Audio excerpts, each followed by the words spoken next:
ومن ثمرات النخيل والأعناب تتخذون منه سكرا ورزقا حسنا إن في ذلك لآية لقوم يعقلون.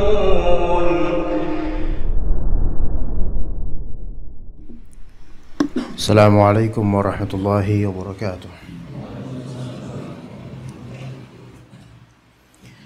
إن الحمد لله نحمده ونستعينه ونستغفره ونعوذ بالله من شرور أنفسنا وسيئات أعمالنا من يهده الله فلا مضل له ومن يضلل فلا هادي له أشهد أن لا إله إلا الله وحده لا شريك له وأشهد أن محمدا عبده ورسوله لا نبي بعده.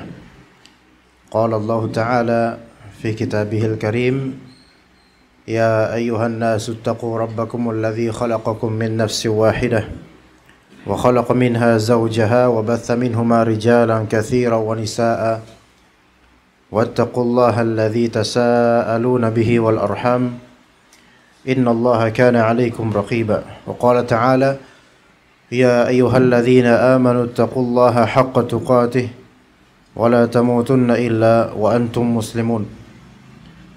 فإن أصدق الحديث كتاب الله وخير الهدي هدي محمد صلى الله عليه وسلم وشر الأمور محدثاتها وكل محدثة بدعة وكل بدعة ضلالة وكل ضلالة في النار.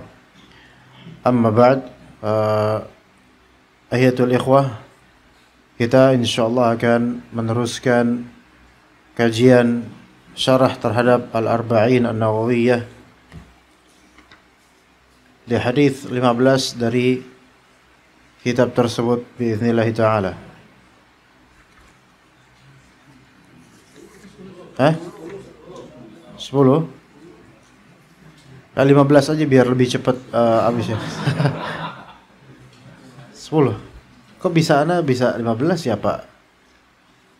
10 sekarang. Taib. Ayang ana malah tadi pelajari malah 15 itu. Enggak, udah apa gimana kalau 13 aja biar di tengah-tengah.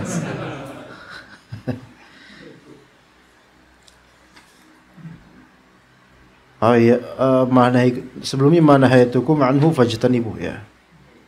Baik, sekarang ayat atau hadis ke berapa? 10?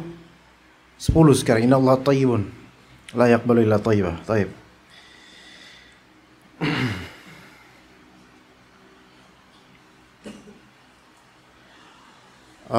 Hadis yang ke-10 dari kitab Al-Arba'in An-Nawawiyah. Ini di live di mana ini? Google Meet. Oh, bukan di Facebook atau apa, bukan. Baik. Hadis ke-10 kita bacakan terlebih dahulu. An Abi Hurairah radhiyallahu an qala Rasulullah SAW: inna Allaha thayyibun la yaqbalu illa thayyiba wa inna Allaha amara al-mu'minina bima amara bihil mursalin faqal ya ayyuhar rusulu kulu minat thayyibati wa'malu salihan wa qala ya ayyuhalladzina amanu kulu min thayyibati ma razaqnakum. ثم ذكر الرجل يطيل السفر أشعث أغبر يمد يديه إلى السماء يا رب ومطعمه حرام ومشربه حرام وغذي بالحرام فأنى يستجاب لذلك. Baik, ini berarti mungkin bisa kita judulkan bagaimana bisa dijawab gitu ya. Karena kalimat yang paling menohoknya itu fa'anna yustajabu lidzalik. Bagaimana mungkin orang yang berdoa seperti itu bisa dijawab? Jadi teman-teman sekalian, ini hadis sangat penting. Berkaitan dengan banyak hal di kehidupan kita. Terutama sekali permasalahan diterimanya amalan. Juga permasalahan diterimanya atau dikabulkannya doa. dan permasalahan berkaitan dengan keseharian berupa makan atau minum dan berpakaian. Ini masalah sangat relevan di keseharian berkaitan dengan halal dan haram. Ternyata halal dan haram itu berpengaruh pula pada penerimaan ibadah atau doa. Jadi halal dan haram itu memiliki pengaruh terhadap diterima atau tidaknya amalan maupun doa. Jadi tidak bisa diremehkan nih, Khon. Kalau misalnya masalah-masalah fikih, ini halal ini haram itu nggak bisa diremehkan. Ya. Misalnya antum ditanya apa hukum makan bekicot misalnya, sate bekicot. Sebagian berpendapat halal, sebagian berpendapat haram karena khabith atau menjijikan. Tapi itu menjijikan bagi uruf sebagian orang Indonesia, sebagiannya biasa aja. Bahkan katanya enak rasanya. Wallahu a'lam. Maka bagaimana mauqif antum di sini berkaitan dengan hadis sesungguhnya Allah itu baik, Maha baik dan tidak menerima kecuali yang baik-baik saja. Juga masalah makanan yang haram. Maka kalau 50-50, kita punya kaidah al-aslu fil asya'i al-ibahah. Asalnya sesuatu itu mubah. Tetapi kalaupun kaidah ini ada, kan antum mau pakai tapi masih ragu dan bimbang, maka khalas. Tinggalkan keraguan. Kembali ke makanan asalnya antum. Ya udah makan hal yang lain yang normal kayak tempe kering dan seterusnya, udah nggak usah pakai bekicot-bekicotan, ya kan? Muskilahnya masalahnya itu kalau misalnya kita penasaran, nah itu penasaran tapi bimbang halal atau haram, maka kita udah belajar al halalu bayyin wal haramu bayyin, halal itu jelas, haram itu jelas, wa bainahuma umurun mushtabihat. Di antara kedua kejelasan itu ada perkara yang masih samar.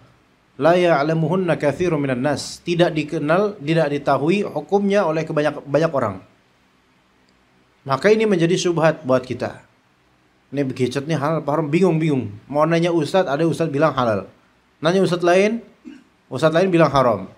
Yang bilang halal ustaznya gemuk, yang bilang haram ustaznya kurus. Terus antum gimana? Waduh. Bingung juga ini. Dalilnya sama-sama kuat, kaidahnya sama-sama kuat. Maka ini menjadi syubhat. Faman ittaqa syubhat faqad istabra'a li dinihi wa 'irdhihi. Maka barang siapa yang menjauhi syubhat, hal-hal yang samar, maka dia telah membebaskan dirinya demi keselamatan agama dan juga harga dirinya, kehormatannya. Nah, khalas tinggalkan kalau memang tidak faham betul-betul apa hukumnya. Ya, karena ini berkaitan dengan makanan, takutnya itu haram. Walaupun belum tentu, ya. Berkata Nabi SAW, Innallaha tayyibun. Sesungguhnya Allah subhanahu wa ta'ala tayyib. Apa arti tayyib? Baik. Sama kayak yang sedang bicara. Namanya siapa? Hasan. Apa arti Hasan, ikhwan? Baik. Iya, kurang baik apa nama antum? Tayyib. Tayyib itu maknanya tahir, munazzahun anin naqais. Taib itu bersih dan luput dari kekurangan. Bersih dan luput dari kekurangannya. Jadi tidak ada kekurangan padanya. Ini disebut tayyib. Kalau misalnya kita bilang tentang orang, antum tahu nggak fulan itu gimana orangnya? Terus antum bilang, fulan itu tayyib, rajulun tayyib, orang cah bagus. Walaupun ada kekurangan, tetapi kekurangannya nggak seberapa dibandingkan kebaikannya. Maka innallah, adapun kalau misalnya sifat atau nama Allah tayyib, maka memang secara mutlak tanpa ada kekurangan sama sekali. Karena Allah Subhanahu wa taala suci dari segala aib dan kekurangan sama sekali. Tidak ada kekurangan, tidak ada aib dan tidak ada naqs. Maka Allah Subhanahu wa taala baik secara zatnya, baik secara namanya, baik secara sifatnya, baik secara hukumnya, baik secara perbuatannya, dan baik secara apapun hal yang ternisbatkan kepadanya. Itulah Allah Subhanahu wa taala. Allah Subhanahu wa taala baik dari segala hal ingatan kita tentangnya. Tapi bagaimana dengan iman yang rukun iman ke-6? Al-imanu wa antu'mina bil qadari khairihi wa syarrih. Engkau beriman terhadap takdir Allah, baiknya maupun buruknya. Kok ada buruknya? Berarti ada takdir buruk dong? Iya, kita bilang ada takdir buruk. Loh, katanya Allah Ta'ala maha baik. Kok sekarang disifati dengan buruk? Nah, ini yang perlu difahami. Bahwasanya beriman kepada takdir yang baik maupun yang buruk. Takdir yang baik itu baik dianggap manusia dan buruk dianggap manusia. Adapun di sini ada dua tinjauan dalam masalah takdir. Takdir itu dimutlakkan dua maksud. Satu, perbuatan Allah Ta'ala mentakdirkan. Dua, yang ditakdirkan. Sesuatu yang ditakdirkan. Yang pertama, perbuatan Allah mentakdirkan. Maka itu takdir Allah Ta'ala. Perbuatan Allah Ta'ala mentakdirkan, semuanya pasti baik. Karena Allah Ta'ala tayyibun. Allah itu maha baik. Adapun apa yang ditakdirkan, sesuatu yang ditakdirkan, itu kadang baik, kadang buruk. Kadang baik, kadang buruk. Iya. Kalau misalnya kita lihat ada nabi dengan akhlaknya, ini baik. Yang ditakdirkan atas nabi ini baik. Tapi kemudian kita tahu kisah iblis dengan pembangkangannya, buruk nggak? Buruk. Maka ini apa yang ditakdirkan padanya? Buruk. Tetapi perbuatan Allah Ta'ala mentakdirkan Nabi SAW itu baik, mentakdirkan iblis itu buruk. Perbuatan Allah mentakdirkan semuanya ini, perbuatan Allahnya adalah baik atau buruk? Baik. Perbuatan Allah mentakdirkannya baik. Tapi apa yang ditakdirkan, ada yang baik, ada yang buruk. Pun kalau misalnya yang ditakdirkan ini buruk, itu kadang nisbi, relatif menurut sebagian orang buruk. Dan hakikatnya keberadaan keburukan itu justru berhikmah dan merupakan kebaikan dari Allah. Karena bagaimana kita bisa mengetahui kebaikan kalau kita nggak tahu keburukan? Benar nggak? Paham nggak apa yang saya ngomongin? Kalau nggak paham, mana pulang? Paham? Ya, jadi kerap kali dengan Allah Ta'ala takdirkan ada keburukan, kita menghargai dan mengenal kebaikan. Coba sakit itu enak gak, ikhwan? Gak enak. Fadhal, siapa yang mau sakit? Gampang, di sini tinggal kasih maduan selesai dah. Sakit gak enak. Buruk gak? Buruk. Tetapi perbuatan Allah menjadikan antum sakit ketika itu, perbuatan Allah mentakdirkan antum sakit ketika itu, baik gak Allah itu? Baik. Tapi kadang-kadang kemudian kita menganggap sakit ini buruk semuanya dan tidak ada baik-baiknya. Ya ada baiknya, hikmahnya dari Allah Subhanahu wa taala pasti ada. Dengan sakit kita mengetahui arti sehat. Makanya kata sebagian dari orang Arab, kesehatan itu adalah mahkota yang ada di kepala orang-orang sehat yang hanya bisa dilihat oleh orang-orang yang sedang sakit. Itu. Innallaha thayyibun. Allah Ta'ala maha baik. Berarti segala perbuatan Allah itu baik. Maka ketika terjadi fitnah di qalbu antum, entah tentang kekhawatiran masa depan, entah tentang kesehatan keluarga atau anak, entah tentang kok ini anak bandel nih gimana nih, khawatir, ini fitnah. Atau fitnah tetangga, atau fitnah dalam beragama, main tahdzir, ditahdzir dan seterusnya. Ini fitnah semua. Eksistensi fitnah ini semua qadarullah masyafa'alah. Apakah Allah baik dengan ini? Allah tetap baik dengan ini. Asal kita husnuzan pada Allah, keberadaan semua fitnah dan kesulitan ini semua karena Allah Ta'ala menginginkan agar kita rujuk kepada Allah Subhanahu wa Ta'ala. Begitu, itu namanya positive thinking secara agama. Sebagian orang awam positive thinkingnya itu tidak dinisbatkan kepada Allah Subhanahu wa Ta'ala. Mereka hanya positive thinking aja. Ya, nanti juga corona berlalu, udah gitu doang. Enggak, dinisbatkan kepada Allah. Bahwasanya dengan adanya corona itu kita semakin saleh, semakin beribadah, semakin mendekatkan diri kepada Allah. Ketika corona berlalu, alhamdulillah, semakin senang kita dan semakin dekat sama Allah Subhanahu wa taala. Innallaha thayyibun la yaqbalu illa thayyiba. Tidak menerima kecuali yang baik-baik saja. La yaqbalu illa at-thayyiba, yaitu la yaqbalu illa at-tayyib minal qaul atau minal aqwal wal af'al. Tidak menerima kecuali yang baik-baik saja dari perkataan maupun perbuatan. Dari perkataan maupun perbuatan. Bisa juga dari perkataan maupun perbuatan maupun harta, bisa aja. Ya, perkataan maupun perbuatan maupun harta. Ya. Hanya menerima yang baik. Ya, jadi al-kalim al-tayyib, kalimat-kalimat yang baik Allah terima itu. Nasihat, amar ma'ruf nahi munkar, Allah menerima itu. Kalimat-kalimat yang mungkin secara zat bukan khair, bukan kalimat yang baik, tapi bukan buruk juga. Tapi kalimat tersebut ada nilai kebaikannya, yaitu idkhalus surur fi qalbil mu'min. Yaitu ingin memberikan kebahagiaan ke kalbu orang beriman. Maka ini termasuk khair, baik. Kata Nabi SAW, Man kana yu'minu billahi wal yawmil akhir, falyaqul khaira aw liyasmut. Siapa yang beriman kepada Allah dan hari akhir, maka hendaklah dia berkata baik atau diam. Khair di sini, baik di sini ada dua macam. Baik khair li dzatihi atau khair li ghairihi. Baik karena zat kalimatnya memang baik dari sananya, seperti zikir, Al-Quran, nasihah. Atau khair li ghairihi, kebaikan kalimat tersebut bukan karena kalimatnya, melainkan karena faktor lainnya seperti niatan. Contoh, kita ngelucu untuk menghibur orang. Tapi ini bukan berarti kita harus jadi orang yang lucu. Enggak harus. Kayak antum-antum tuh enggak ada yang lucu mukanya tuh. Nah, ini kan udah ngomong kayak gini, bener nggak? Muka antum nggak ada yang lucu, bener? Biasa aja. Tapi antum akhirnya ketawa, terhibur dengannya. Maka ini idkhalus surur fi qalbi mu'min. Kalau niatnya memang memberikan kebahagiaan ke kalbu seorang beriman, maka insya Allah itu baik. Insya Allah itu baik, selama tidak dimaksudkan atau tidak ada kedustaan yang terang-terangan di dalamnya. Taib.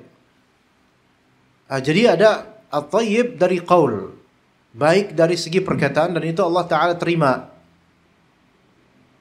Yang baik dari segi perkataan ini bernilai ibadah, karena Allah tidak menerima sesuatu yang tidak bernilai ibadah. Ya. Allah tidak terima sesuatu yang tidak bernilai ibadah. Taib. Kemudian at-tayyib dari segi a'mal atau af'al, baik dari segi perbuatan, dan itu juga merupakan ibadah. Baik dari segi perbuatan, dan itu merupakan ibadah. Baik dari segi perbuatan itu seperti apa? Ma kana khalisan lillah muwafiqan lis-syari'ah. Ma kana khalisan lillah muwafiqan lis-syari'ah. Yaitu apa yang ikhlas lillahi ta'ala dan selaras dengan syariat, minimal tidak melanggar syariat, maka perbuatan tersebut diterima oleh Allah. Ya. Jadi tayyib dari sisi perbuatan apa? Maka kana khalisan lillah muwafiqan lisyari'ah. Ikhlas karena Allah dan selaras dengan syariat. Selaras dengan syariat ini ada dua model. Selaras dengan syariat ada dua model. Satu, yaitu musibus sunnah, tepat dengan sunnah, plek persis dengan sunnah. Itu satu. Atau yang kedua, ghairu mukhalifin lisyari'ah, tidak menyelisihi syariat. Ini dua model disebutnya suatu amalan muwafiqan lis-sunnah. Yang satu apa? Musibus sunnah muwafiqan lisyari'ah.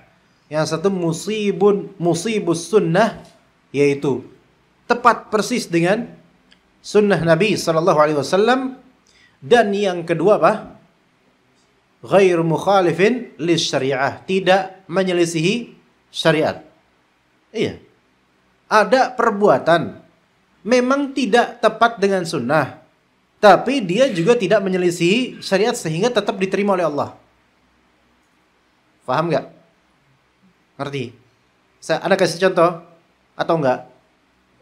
Pilih, kasih contoh, Anda terusin. Kalau enggak, Anda berhenti sampai sini, Anda pulang. Mau yang mana? Contoh. Antum sholat subuh berjamaah insyaallah. Disunnahkan oleh Nabi SAW sholat qabliyah di mana? Di rumah masing-masing. Taib. Sejujurnya antum sholat sunnah qabliyah di rumah masing-masing atau di masjid? Masjid kan? Apakah ini musibus sunnah? Sesuai nggak pelak dengan sunnah? Enggak. Ada ketidaksesuaian dari segi tempatnya, ya. Tetapi ini mukhalif li syariah nggak? Menyelisih syariat nggak? Enggak. Maka diterima insya Allah. Paham di sini ya? Taib. Nabi SAW salat sunnah qabliyah subuh 2 rakaat qabliyah. Itu salatnya simple atau panjang? Simple. Bacanya apa? Qul ya ayyuhal kafirun, kemudian qul huwallahu ahad. Ya, taib. Antum bacanya kemudian panjang. Surat Al-Insan dan surat Al-Qiyamah misalnya. Ya, sebagai murajaah. Taib. Ini musibus sunnah enggak namanya? Enggak tepat dengan sunnah. Tapi ini mukhalif terhadap syariah enggak? Enggak mukhalif. Iya, ini mukhalifun li sunnah, tapi enggak mukhalifun li syariah. Faham enggak ikhwan ini? Enggak semua yang disebut mukhalifun li sunnah itu kemudian bid'ah. Enggak mesti. Menyelisih sunnah maksudnya di sini adalah tidak sesuai tepat dengan sunnah, tapi dia masih dibolehkan oleh syariat. Paham di sini? Kalau nggak paham keluar aja. Paham nggak? Ini harus ditekan kayak gini biar tegang dia, biar paham ya. Daripada antum paham nggak? Tumben nggak? Hah? Iya. Baik. Contoh lain. Tapi dari itu semua, mana yang lebih berpahala? Yang musibus sunnah atau yang mukhalif terhadap sunnah tapi enggak apa-apa oleh syariat? Musibus sunnah. Dan isabatus sunnah, selaras dengan sunnah, nilainya itu lebih besar dari sebatas kamiyah dan kathrah. Nilai jadi kita punya kaifiyah dan punya kamiyah. Kaifiyah itu quality. Kamiyah itu quantity ya, kuantitas. Jadi kaifiyah kualitas. Kamiyah apa kamiyah? Kuantitas. Hanya sebab bilangan mungkin lebih banyak. Seorang misalnya salat sunnah qabliyah subuh 2 rakaat hanya dengan qul ya ayyuhal kafirun dan qul huwallahu ahad, khalas. Qalil, ringan salatnya. Hanya butuh waktu berapa kali? 2,5 menit paling. Taib. Kemudian ada satu ikhwan yang dia salat baca tadi surah Al-Insan dan surah Al-Qiyamah. Itu bisa 5 menit itu. Bahkan lebih. Lebih Al-Insan. Iya, udah gitu lupa-lupaan lagi ya itu. Untung iqamatnya 9 menit itu. Iya. Nah, kata itu gimana? Mana yang afdal? Yang lebih afdal yang pertama atau kedua? Yang pertama, karena alasan apa? Isabatus sunnah. Tapi dari segi banyaknya, maksudnya banyaknya amalan bukan pahala, banyaknya amalan. Beratnya amalan, lebih berat mana? Yang kedua. Tidak semua yang lebih banyak beramal melazimkan lebih banyak pahala. Enggak. Yang terpenting, yang paling pertama, kaidahnya adalah isabatus sunnah. Selaras enggak dengan sunnah? Kalau selaras plek selaras, ini yang lebih afdal. Oke. Tapi yang kedua diterima enggak amalan tadi? Terima. Karena dia bukan mukhalif li syariah, walaupun tidak musibus sunnah. Oke? Di antara dalil yang menjadikan kaidah-kaidah ini adalah suatu ketika Nabi SAW dalam perjalanan perang, tibalah di waktu asar, belum perang nih, dalam perjalanan aja, tibalah waktu asar. Qadar Allah nggak ada air. Maka Nabi mengutus 2 orang sahabat, Fulan dan Fulan. Fulan A, sahabat A dengan sahabat B. Antum berdua tolong tafadhol cari air. Cari air. Mereka mencari air kan namanya nggak ada air, kalau kita mau sholat kemudian nggak ada air, kita ya diwajibkan untuk apa? Tahari, yaitu mencari benar-benar air sampai ada, bukan sampai ada, sampai titik yang nggak mungkin lagi kita cari, ya khalas. Akhirnya mereka mencari, nggak ketemu-temu di daerah tersebut, khalas. Akhirnya mereka apa? Sholat dengan modal tayamum. Ngerti tayamum? Debu, pakai debu, wudunya gitu kan? Tapi bukan wudu namanya, tayamum, oke? Akhirnya mereka masing-masing sholat itu. Sholat. Qaddarallah, setelah sholat, mereka berdua ini menemukan air. Di sini mauqif apa nih? Bagaimana pendirian kita? Habis udah sholat, ketemu air. Selesai sholat ketemu air. Gimana ya kawan? Ayo sak. Antum gimana? Kalau habis sholat, tadi tayamum nih. Selesai sholat, antum ketemu air untuk wudu. Kira-kira antum ngapain habis itu? Bilang ke ayah atau gimana? Mengulang wudu terus sholat atau nggak usah diulang? Antum gimana? Ngulang lagi. Abah gimana, Bah? Kalau antum gimana? Nggak usah ngulang. Iya, kadang emang anak sama bapak itu nggak akur, nggak selaras. Nggak satu pendapat, kadang-kadang gitu emang. Kadang-kadang gitu. Itu yang terjadi pada dua sahabat ini. Satu sahabat ngapain? Kemudian apa? Satu sahabat mengulang sholatnya dengan sebelumnya wudu dengan air yang tersedia itu. Berarti sholatnya banyak ya, dua kali ya. Sahabat satunya lagi apa? Nggak sholat lagi karena dia merasa udah saya sudah sholat tadi sah, udah kelas, nggak usah. Taib. Ketika dihamparkan permasalahan ini ke Nabi SAW, maka Nabi berkata kepada masing-masing dari dua sahabat yang mulia ini. Ke sahabat yang A yang sholatnya dua kali tadi, Nabi SAW bilang apa? Laka ajron. Buat kamu ada dua pahala. Pahala apa? Sholat pertama dan sholat kedua. Taib. Kemudian ke sahabat yang B, Nabi SAW bersabda gimana? Laqad asabtas sunnah. Engkau telah menepati sunnah. Mana yang lebih afdal? A atau B? A atau B? Kata Rasulullah, kamu dapat dua ganjaran. Yang B, kamu sesuai sunnah.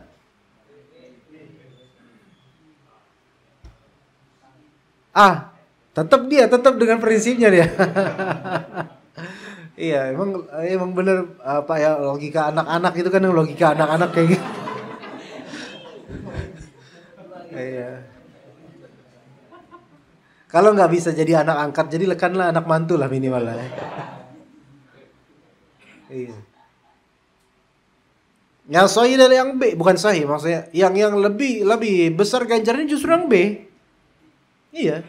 Tapi dua-duanya sama-sama thayyib nggak? Seandainya tidak thayyib, Rasulullah pasti mengatakan kamu salah. Enggak. Tapi dua-duanya boleh. Karena apa? Ada kalanya sesuatu yang ghairu musibus sunnah, mukhalifu isabati sunnah, tetapi dia tidak mukhalif li syariah, masih dibolehkan oleh syariat. Gitu, ya.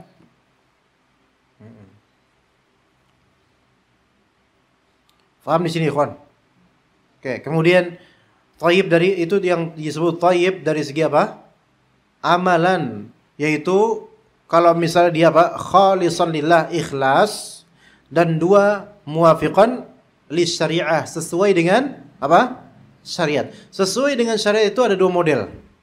Imma dia musibus sunnah, yaitu tepat dengan sunnah, persis tepat, atau dia ghairu musibis sunnah tapi ghairu mukhalif li syariah. Tidak tepat dengan sunnah tapi tidak melanggar syariat juga gitu. Gimana, ikhwan? Paham enggak? Oke, kita lanjut. Thayyib dari segi amwal, dari segi harta. Baik dari segi harta. Jadi ada baik dari segi perkataan, ya, baik dari segi harta, baik dari segi amalan, baik dari segi harta. Allah Ta'ala terima harta yang baik-baik saja, yaitu maktusiba an tariqi halalin, harta yang didapat dengan cara halal itu thayyib. Yaitu gampang, segampang itu. Maktusiba min tariqi halalin, yaitu apa yang didapat dengan cara halal, itu baru disebut harta yang thayyib mubarakan fih. Thayyib mubarak fih. Itu ya. Maka seseorang kalau sedekah dengan hartanya yang halal, dengan cara mendapati harta itu halal, baik dia dapati dari kerja, dan itu jauh lebih afdol, karena kata Nabi SAW, harta yang terbaik adalah harta yang didapat dari amali yadaihi, yaitu hasil buah tangannya sendiri, usaha dia sendiri. Boleh juga dia sedekah dengan harta hasil hadiah orang. Orang hadiahin sama dia halal, terus dia sedekah dengan itu, boleh. Ya, karena itu halal. Boleh juga sedekah dengan harta luqatah yang tidak begitu bernilai di uruf masyarakat. Contoh, antum menemukan uang 10.000 di pinggir jalan, dan 10.000 itu bagi orang sekarang nggak seberapa. Nggak beli gorengan itu, gorengan sekarang 1.500 atau 2.003, paling dapat berapa? 15. Ya.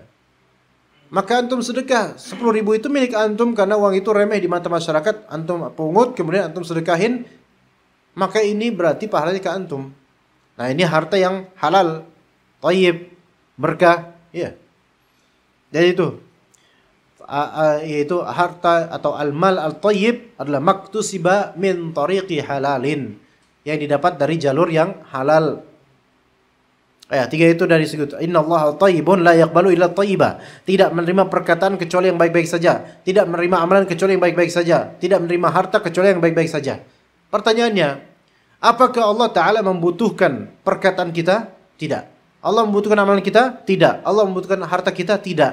Tetapi semua perkataan, amalan, dan harta tersebut, kebaikannya justru akan Allah berikan feedback kepada kita. Ini bukan karena Allah Ta'ala butuh dengan kita dan segala perkataan, amalan, dan harta kita, bukan. Karena semuanya itu milik Allah. Walillahi mulkus samawati wal ard. Allah tidak butuh dengan semua itu. Tapi justru memang ini Allah saranakan supaya kita bisa memodalkan untuk akhirat kita dengan perkataan yang baik, dengan amalan yang baik, dan dengan harta yang baik. Kemudian kata Nabi SAW, wa inna allaha amaral mu'minina bima amara bihil mursalin. Sesungguhnya Allah Subhanahu wa Ta'ala memerintahkan orang beriman sesuai dengan persis dengan apa yang Allah Ta'ala perintahkan kepada para rasul. Jadi apa yang Allah perintahkan kepada rasul itu sebenarnya diperintahkan pula kepada umatnya. Ya. Diperintahkan kepada umatnya. Dan dalam konteks ini berkaitan dengan masalah makanan. Kalau misalnya kita pernah mendengar perkataan orang-orang barat, you are what you eat. Kamu sesuai dengan apa yang kamu makan. Itu kaidah mereka. Tapi kaidah kita ini besar dan panjang. Nggak cukup you are what you eat. Karena orang-orang barat walaupun bilang you are what you eat, mereka tetap makan babi. Berarti you are what you eat. Kamu adalah apa yang kamu makan. Berarti kamu babi dong, orang barat. Gitu?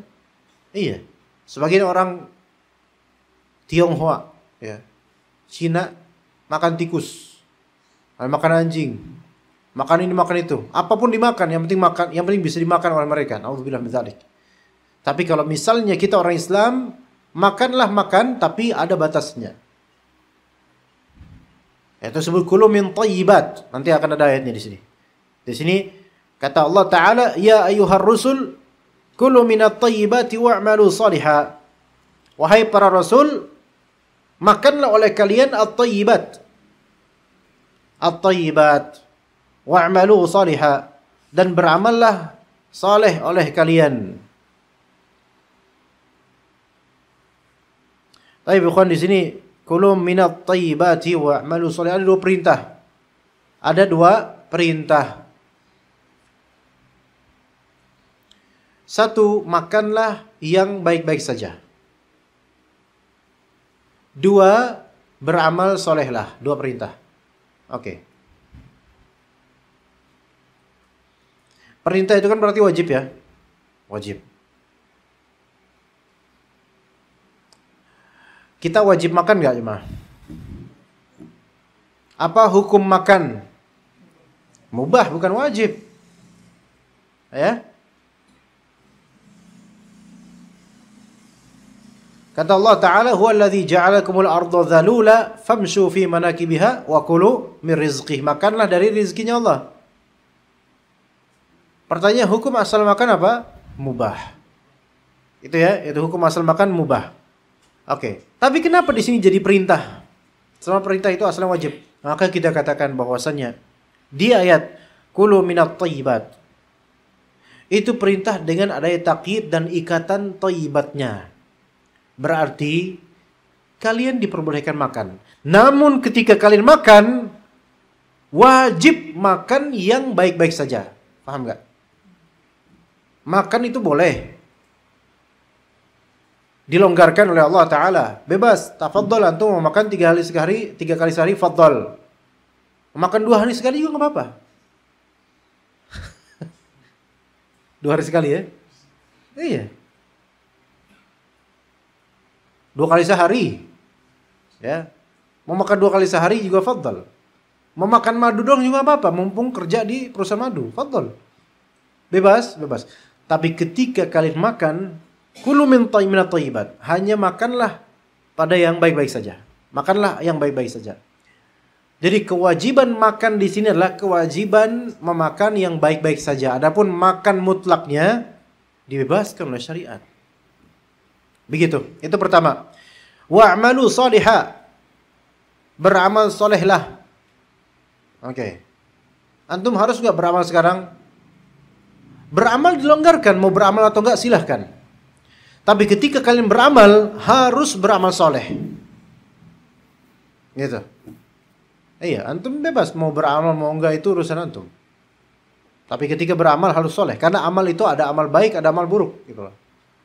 Ya. Jadi kalau makan yang baik, kalau beramal amal yang baik.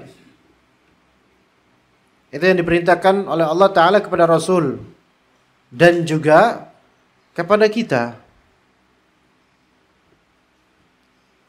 Taib. Kemudian 2 hal ini, al-akl dan juga al-amal.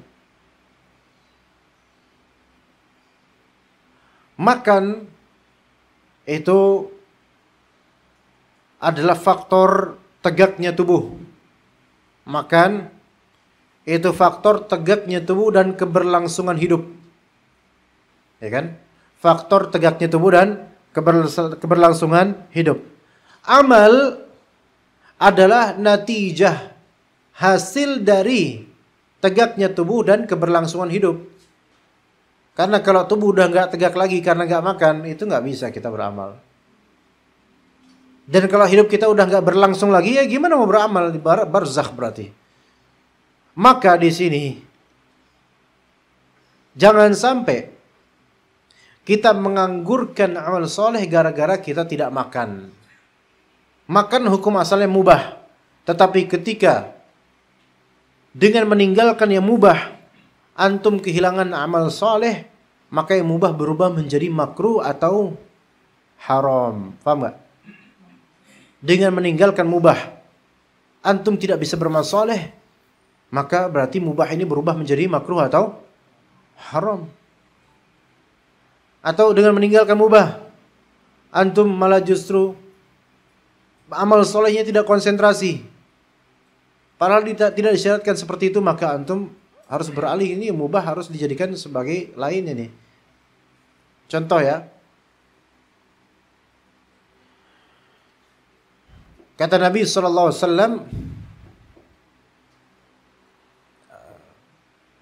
tidak layak seseorang untuk, dengan maknanya, seseorang tidak boleh sholat dalam keadaan menahan 2 jalur. Apa tuh? BAB, BAK ya. Ya. Apalagi buang air kecil misalnya. Mau pipis. Antum tahan, udah biarin tetap sholat daripada ketinggalan. Apa hukum pipis? Wajib, sunnah, makruh, mubah, haram. Ya mubah. Antum sekarang pipis aja nggak apa-apa, asal pada tempatnya, jangan di sini. Ya. Mubah nggak? Mubah, anak izinin, fadhol, nggak apa-apa. Asal 1 orang aja, jangan semuanya. Mubah. Tapi kemudian antum tahan itu pipis karena merasa saya nggak usah pipis sekarang kan mubah hukumnya. Saya sholat dulu dah. Sholat kemudian dia gemeter itu. Ya. Taqsha'iru minhul julud, ya. Apa namanya? Kulitnya itu betul-betul merinding gitu dengan kadang-kadang menahan BAB juga gitu tuh. Tiba-tiba pori-porinya itu menonjol semua tuh. Wow, udah kayak di bis AC Big Top. Yang lainnya, ya, Masya Allah, wajilat qulubuhum ini apa hatinya bergejolak ini karena mendengar ayat ini. Padahal enggak nahan BAB. Ya, nahan BAB. Maka hukum BAB di sini yang tadinya mubah bisa menjadi dianjurkan bahkan bisa menjadi wajib. Iya. Tapi pada tempatnya, jangan live di situ, jangan. Ya begitu ya. Makan mubah. Tapi kalau dengan antum tidak makan membuat antum meringkih dan ibadah tidak teratur, maka makan menjadi sunnah bahkan bisa menjadi wajib kadang-kadang tergantung ibadahnya ini apa nih. Kecuali kalau misalnya tidak makannya ini masyru', disyariatkan seperti puasa Ramadan atau puasa nazar atau puasa sunnah yang antum beriltizam dengan puasa sunnah itu. Ya, maka insya Allah tidak masalah dengan puasa itu. Ya. Tapi kemudian wa'malu salihah, dan juga ayat berikutnya, ya ayyuhalladzina amanu kulu min thayyibati ma razaqnakum. Wahai orang beriman, makanlah oleh kalian yang baik-baik dari apa yang kami rezekikan pada kalian. Dengan ayat ini nih, thayyibati ma razaqnakum, yang baik-baik dari apa yang kami rezekikan, ini menunjukkan mafhum mukhalafahnya adalah bahwa saya di antara yang Allah rezekikan boleh jadi yang buruk. Bisa? Iya, bisa. Allah memberi rezeki itu perbuatan Allah baik. Tetapi rezeki terbagi menjadi dua. Rezeki yang halal dan rezeki yang haram. Itu menurut akidah Ahlussunnah wal Jamaah. Rezeki yang halal dan rezeki yang haram. Rezeki yang halal itu yang halal secara zatnya dan dari segi pendapatannya. Dan dari arah mendapatkannya, jalan mendapatkannya, itu baru disebut halal. Jadi rizq halal itu adalah yang halal secara zat, itu bendanya atau halnya. Dan yang syarat kedua adalah yaitu ditempuh dari jalur yang halal, itu baru disebut rizki yang halal. Adapun rizki yang haram itu yang tidak memenuhi salah satu kriteria dari dua berikut. Salah satunya atau dua-duanya. Yaitu mungkin secara zat haram. Seperti apa? Babi. Daging babi ya. Secara zat haram. Atau mungkin zatnya halal. Tetapi jalan tempuhan mendapatkannya haram. Maka ini rezeki yang haram. Maka kalau ada tetangga antum, orang Kristen misalnya, kemudian dia ngasih daging panggang babi. Apa namanya? Inggrisnya apa tuh yang itu? Hah? Bipang. Enggak usah nyinggung pemerintah, nanti antum deh. Iya, banyak intel di sini. Ini diam-diam neok-neok nih intel. Hati-hati. Ya. Roast, apa namanya? Bukan roast. Saking nggak pernah makan babi ya, Masya Allah ya. Iya, saking solehnya Masya Allah, sampai nggak tahu. Bukan, ya Allah, Anda lupa, benar-benar dulu belajar bahasa Inggris. Ada beberapa kebabian itu, ada beberapa kosakata kebabian itu ada itu. Tapi lupa sama Allah, hilangkan itu ingatan itu tuh. Allah musta'an. Ya nggak apa-apa sih, nggak harus tahu juga. Hah? Ada yang tahu? Daging babi panggang itu apa namanya itu? Antum dikasih sama tetangga. Antum bilang, jazakallah khairah, ya ini apa nih? Daging babi panggang. Ya gimana? Antum terima nggak? Hah? Antum bilang, wah masya Allah, jazakallah, ini dia yang langka nih, Anda nggak pernah makan ini nih, alhamdulillah nih gitu. Nggak boleh antum terima. Nah, kalla ya. Sekali-kali tidak gitu antum. Afwan, Anda muslim, Anda nggak makan babi, antum tahu gitu kan? Anda nggak makan babi. Ya, daripada ana makan babi, ana makan antum lama-lama nih. Balik. Ya. Nah, tidak kita terima. Karena haram secara zat walaupun dia rela memberi kepada kita. Itu ya. Taib. Harta riba. Haram secara zat enggak? Enggak. Hasil nyuri haram secara zat enggak? Berarti haramnya di mana itu? Cara mendapatkannya. Taib, tetapi ketika antum mengetahui cara mendapatkan orang tersebut terhadap barang tersebut, walaupun barang asalnya itu halal kalau dikonsumsi atau dipakai, tetapi karena antum mengetahui caranya dan antum bukanlah fuqara dan masakin, maka antum tidak boleh menerima itu. Itu menurut sebagian ulama. Anda bilang sebagian ulama, bukan ijma ya. Iya, menurut sebagian ulama. Makanya sebagian dari ulama mengatakan, yang mengharamkan ini mengatakan, kalau antum diberi hadiah oleh seorang yang kerjanya murni di bank ribawi, hadiah apapun dari dia jangan antum terima, kata sebagian ulama. Sebagian ulama lainnya mengatakan nggak apa-apa diterima walaupun antum bukan fakir, bukan miskin. Kenapa? Karena yang diberikan oleh dia harta yang halal secara zat, adapun dosanya dia adalah dosanya dia. Wala taziru waziratu wizra ukhra. Itu sebagian ulama mengatakan seperti itu. Tapi tentu yang lebih ihtiyat, lebih hati-hati, lebih wara' adalah antum tidak menerima. Kalau antum tahu nih 100% hartanya haram. Iya. Pun begitu juga ketika antum misalnya di pasar maling. Ada pasar namanya pasar maling, ikhwan. Dulu waktu anda pesantren di Salatiga itu, di pasar Salatiga itu, pasar Salatiga kan luas, panjang tuh. Ntar di pojokan agak terpencil itu ada namanya pasar apa khusus gitu. Itu ngejual barang loak.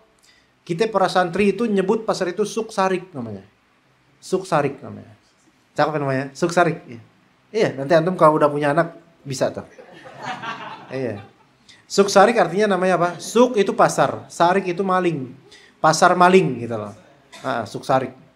Pasar maling itu barang bekas dari kaset, ya.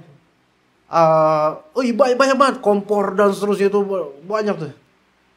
Taib. Ketika antum beli di situ, apa hukumnya? Halal atau haram? Jubaidah. Jubaidah. Gak siapa namanya? Siapa namanya? Dimas. Dimas. Boleh apa enggak? Anda mau menguji lagi nih konsisten antara bapak dan anak. Enggak boleh? Anda? Boleh. Berbeda lagi nih. Enggak, itu sebenarnya antum berdua tuh bapak anak atau bukan sih sebenarnya?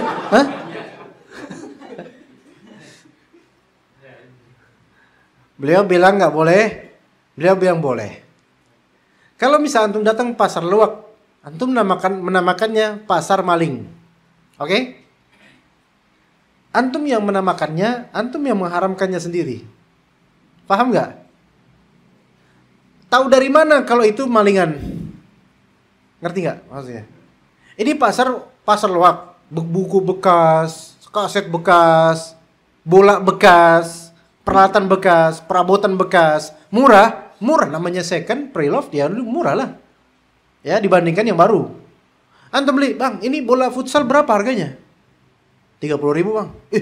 Masa sih murah banget? Bekas maling ya? Ya nggak mungkin kan antum ngomong gitu. Antum ngomong gitu nggak bisa keluar pasar antum nanti. Ya khalas. Antum wajib gak untuk mengetahui itu hasil maling atau enggak? Enggak wajib. Dan jangan nanya. Nanya malah justru nanti imma dia jawab bohong, imma dia jawab jujur. Oh enggak, ini enggak bekas maling, padahal bekas maling. Jadi kena dosanya dia bohong. Atau dia jujur, iya ini bekas maling. Antum enggak jadi, ya bekas maling, padahal saya pengen banget. Ya enggak usah nanya kalau gitu. Ngapain nanya? Jangan nanya maling atau enggaknya. Beli aja, ya enggak? Paham di sini? Iya, besok-besok kalau ke pasar lo kayak gitu nggak usah nanya. Kok murah bang? Curiga saya nih. Kok nggak KW maling nih? Ya, antum sama aja memperpendek usia kayak gitu. Ya, iya. Ya udah beli aja khalas. Kecuali memang betul antum tahu. Dan pengetahuan itu spontan gitu, bukan karena antum nanya menyinggung mereka, enggak. Antum tahu antum tahu nih orang nih memaling. Nah ini baru indikatornya kuat. Atau antum ngelihat dia tuh maling. Atau antum tahu ini barang Ustadz Ana. Kayak Ustadz Ana di pesantren tuh ada punya sendal bagus, lulusan Madinah. Hilang sendalnya di masjid. Taunya ketemu apa? Di pasar itu ketemunya. Lah ini kan sendal saya ini. Bisa kayak gitu. Ya, tapi nggak tahu apakah itu benar mungkin sendal beliau atau sendal orang lain yang sama atau enggak, wallahu alam. Tapi ala kulli hal. Jadi kalau misalnya ini harta yang apa? Didapat dengan cara yang haram pun kalau kita nggak tahu dia dapat dengan cara yang haram, nggak usah nanya-nanya. Ya enggak? Nggak usah nanya-nanya. Hatta antum seorang ustaz. Nggak perlu, ya warok itu nggak mesti begitu gitu loh. Kadang dengan waroknya jadinya tersinggung orang yang memberi. Tersinggung orang yang memberi. Kayak misalnya nih. Antum ngelihat anak mungkin sakit ya. Atau lagi berkebutuhan dana dan seterusnya. Akhirnya Syekh Arif ini kemudian nyumbang ke anak. Ustaz ini Afwan Ustaz, anak transfer buat antum 1 juta. Anak bilang, sebentar ini buat apa nih? Buat antum Ustaz, kayaknya antum lagi butuh. Ya anak lagi butuh, tapi entar anak mau nanya, ini uang dari mana nih? Ya. Kira-kira tersinggung nggak beliau? Ini uang anak Ustaz. Bentar, antum dapatnya dari ya, ini uang antum. Antum dapatnya dari yang halal atau haram? Gimana kira-kira? Orang mau sedekah malah jadi tersinggung kan? Nggak usah kayak gitu ya, kawan. Udah kalau orang ngasih, udah terima aja, kecuali kalau ada fitnah di balik itu. Ya, maka terima aja, bismillah. Ya, jadi harta yang secara zat tidak haram itu insyaallah lebih mudah diterima. Ya, kemudian tadi harta ya, harta dan juga ibadah amalan. Jadi amalan itu adalah hasil dari kita makan, ya. Ala kulli hal, kita lanjut. Ya udah jam segini. Thumma dzakara ar-rajula yutilu safar. Kemudian Rasulullah SAW menyebut seorang pria. Dia berjalan safar jauh. Safarnya tawil. Jauh jarak safarnya. Ini tulis ini sebagai poin pertama. Safar poin pertama. Ash'ath. Akhbar. Ash'ath itu apa Ash'ath? Ash'ath itu berkaitan dengan rambutnya gimana? Yang rambutnya nggak bener di sini mana nih? Ya acak-acakan lah, ini rambutnya bagus semua ini, masya Allah. Rambutnya acak-acakan. Karena orang yang memang berjalan jauh acak-acakan, dia nggak sempat nyisir dan semisalnya. Ash'ath, rambutnya acak-acakan. Aghbar, berkaitan dengan gubar. Betawi, gimana orang Betawi sini? Betawi. Yo, masya Allah, Syekh Aga. Betawi. Gubar tahu Mas Aga. Gubar.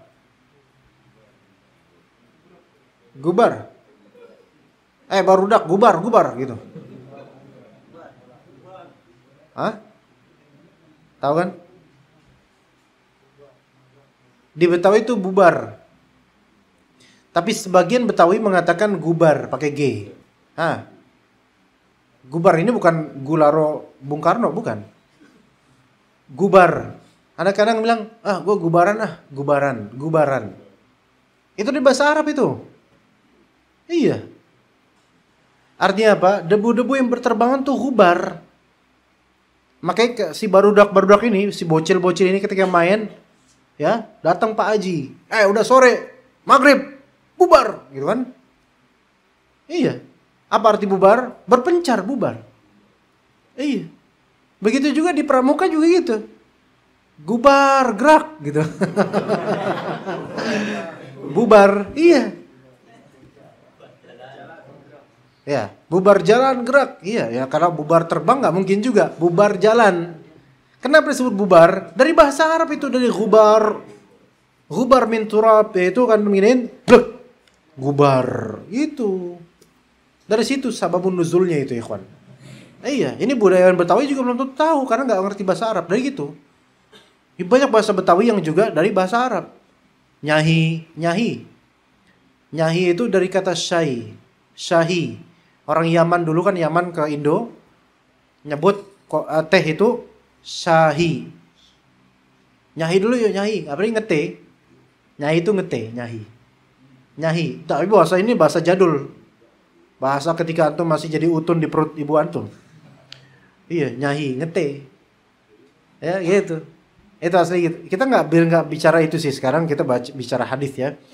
Ash'ath, akhbar, ghubar, yaitu berdebu karena dia safar. Orang safar zaman itu nggak ada bismania, itu nggak ada dulu. Iya. Nggak ada rail fence, nggak ada kereta, nggak ada apa. Ini jalan pakai onta jalan gitu. Kena ghubar, rambutnya kriwel-kriwel. Jadi ada 3 udah. Safar jauh, rambut kriwel, lusuh berdebu. Kemudian yang keempat, yamuddu yadayhi ila sama, mengangkat tangannya ke langit. Ini yang keempat. Ya, yang keempat. Kelima, berkata ya Rabb, ya Rabb. Berkata apa? Wahai Rabb, menyebut nama-nama Allah Subhanahu wa taala. Udah ada 5 sebab terkabulnya doa. Ya, sebab quote-nya doa pertama safar. Kedua apa tadi? Rambutnya keriut, tapi nggak harus antum pas mau doa. Ya Allah, enggak juga. Ini yang kedua ini aksidental. Jadi bukan sesuatu yang bisa antum buat-buat gitu, enggak, ini aksidental. Berarti ya natural aja, jangan gitu ya. Terus akbar, lusuh dengan berdebu, antum mau doa lempar dulu debu ke sini. Enggak gitu, enggak. Ini 2 dan 3 ini aksidental, bukan ikhtiar. Yang pertama ikhtiar, pilihan. Karena safar itu pilihan. Yang kedua aksidental. Ya kalau antum safar kemudian naik kelas eksekutif ya nggak usah antum kemudian nyimpen debu terus mandi debu di dalam bis, enggak lah. Ya 2 dan 3 ini nggak usah. Tapi kalau ada orang kondisi kayak gitu, wah masya Allah, lebih terjawab doanya. Ya muddu ya daile sama, minta. Di antara faktor ini ikhtiar. Boleh antum doa kayak gini, boleh. Kayak gini boleh. Oh kayak gini gimana? Ah ini antum masalah ini. Baru masuk Islam masih belum bisa move on ini namanya ya. Nah kemudian yang kelima apa?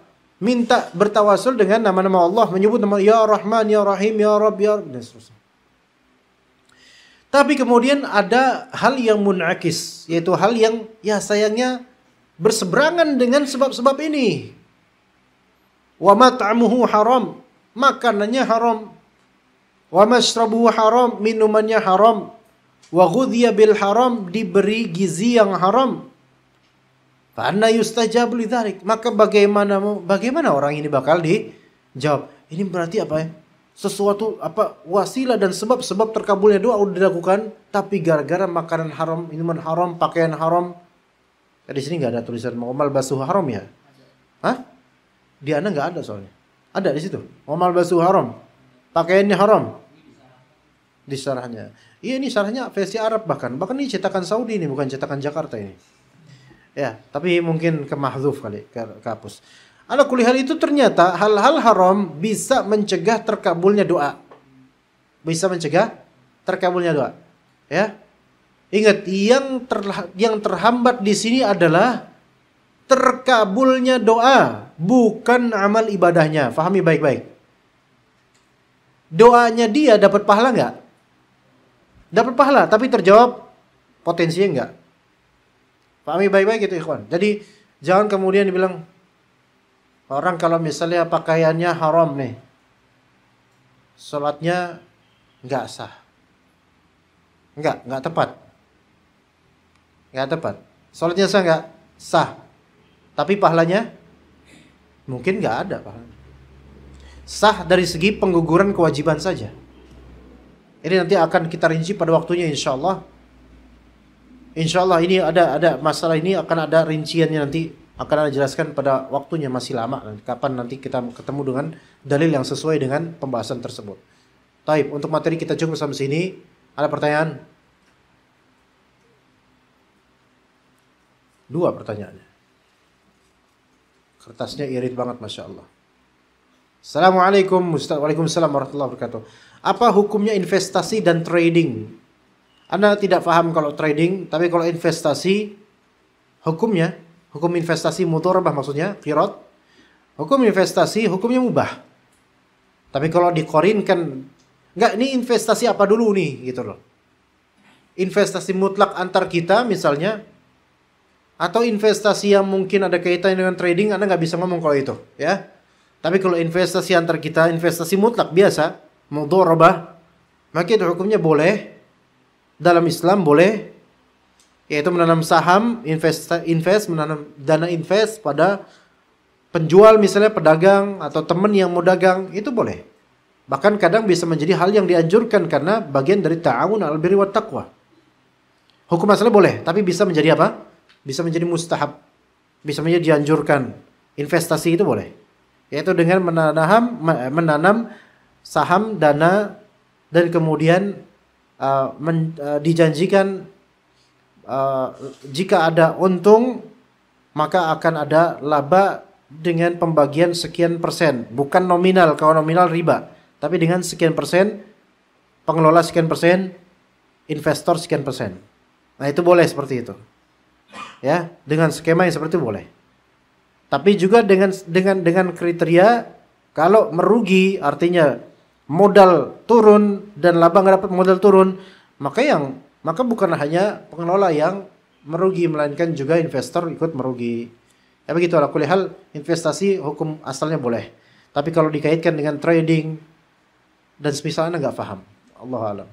Bismillah. Assalamualaikum warahmatullahi wabarakatuh. Waalaikumsalam warahmatullahi wabarakatuh. Ustaz, bolehkah menerima pemberian harta atau makan dari saudara yang bekerja di kantor pajak?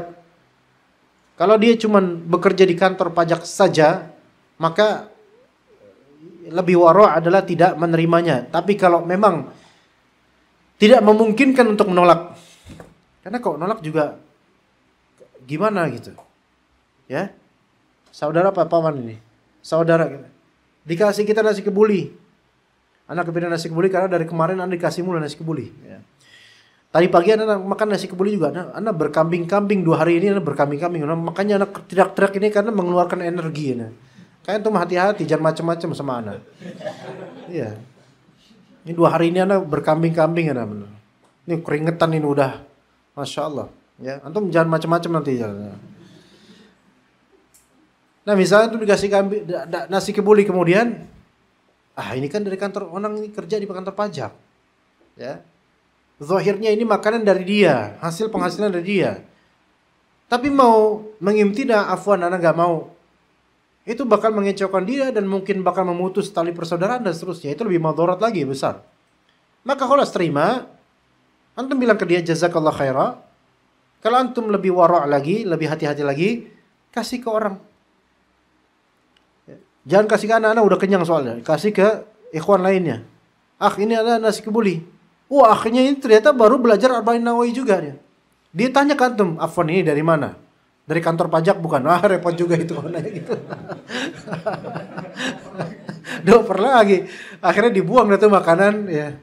Ya ala kulli hal, bagi yang tidak mengetahui itu dari mana, itu berhak, nggak masalah insyaallah. Nggak masalah. Ana pernah di suatu kantor pajak di Sudirman. Ya. Itu sampai air minumnya aja, Anda nggak ini. Air minumnya aja, Anda nggak minum. Karena kalau udah minum sedikit, maka harusnya habisin gitu kan ya. Sunahnya gitu. Tapi udah nggak usah minum, biar diminum sama mereka sendiri gitu. Iya, tapi amplopnya Anda terima. Kalau amplop itu kan uang itu kan bisa dikasih ke orang-orang. Lah kalau minum, masa Anda bawa, kemudian Anda kantongin terus Anda kasih ke orang? Antum mau nggak? Nggak mau kan? Tapi kalau amplopnya Anda dikasih mau nggak? Diam. Udah kayak perawan aja, antum diam tapi mau. Ya, gitu. Jadi kalau uang ini nggak buat Anda, bisa buat orang lain kan? Kalau air minum kan buat Anda.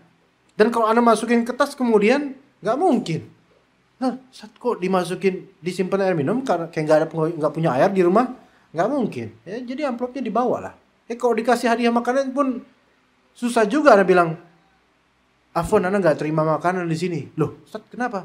Ini kantor pajak haram, Anda nggak terima makanannya. Masya Allah. Anda pernah di ini di OJK. OJK, tahu OJK? Iya. Paham kan OJK kan? Itu Anda diundang berapa kali situ. Makannya glamor, ikhwan. Nah ini berat banget ini. Banyak banget nih. Aduh, gimana ini? Ini bingung ini. mau nerapin hukum nggak ya? Anda dulu nggak ngerti OJK itu apa? Beneran nggak ngerti OJK itu apa? Kerjaannya tuh ngapain gitu loh. Ternyata ini setinggi-tingginya riba ya mereka yang ngatur ternyata. Anda nggak tahu waktu itu. Martabak karena sampai sekarang kerasa di hati rasa martabak itu. Enak. Enak ya kan. Tapi Anda nggak tahu ketika itu. Anda kira jika paling ya mungkin perusahaan besar apa ya gimana gitu. Taunya ternyata mengatur ribawi di bank-bank konvensional. Masya Allah Anda taubat habis itu. Alhamdulillah udah berapa kali habis itu Anda nggak dipanggil lagi. Setelah Anda mengetahui kinerja mereka dan tugas mereka itu apa, akhirnya setelah itu alhamdulillah Anda disuguhi minuman, Anda nggak minum. Dan alhamdulillah mereka nggak curiga. Karena Anda selalu ngomong sama mereka supaya mereka teralihkan dari minuman. Jadi nggak Anda minum. Tapi lagi dompetnya amplopnya Anda terima. Karena uang itu kan bisa buat fuqara masakin kan? Iya, kalau martabak dibawa Anda yang jadi jelek namanya. Ya Ustadz, kayak orang miskin lagi kondangan bawa plastik. Kan gak enak. Iya kan? Kalau di Taifah dikasih sama Pak Adik, alhamdulillah.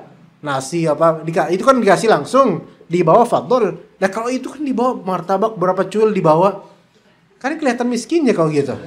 Walaupun pengen juga Anda, tapi gak bisa. Ya gitu. Tapi cukup sampai sini insyaallah. Wassallallahu ala nabiyina Muhammad wa ala alihi wa sahbihi ajma'in. Subhanaka Allahumma bihamdika asyhadu an la ilaha illa anta astaghfiruka wa atubu ilaik. Wassalamu alaikum warahmatullahi wabarakatuh.